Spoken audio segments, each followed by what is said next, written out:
Solving absolute value equations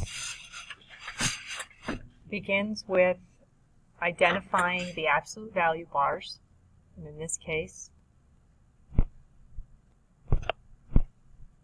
right here, the x minus 2 is inside the absolute value bars. So what I need to do is isolate that grouping.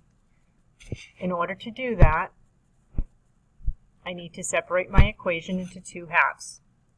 So the left side, I want to get the x minus 2 barred section alone.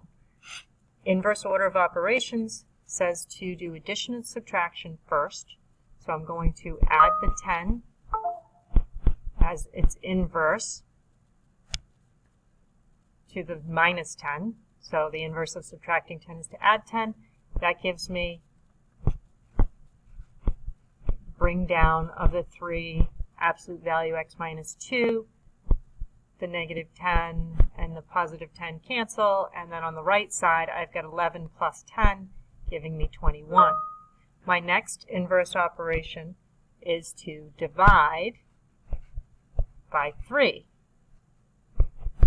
So to get rid of that 3 there, I divide, leaving me my x minus 2 in absolute value bars, and the right side becomes 7 once I've divided by 3. Now my absolute value grouping is isolated, and this is where I split into 2. So I will have either x minus 2 equals 7, or I will have x minus 2 equals negative 7. Because remember, the distance away from 0, it could be 7 units on the positive side, but it could be 7 units on the negative side. It's still 7 units away from 0. And that leaves me the final task of solving for x. In the first one, add 2 to both sides.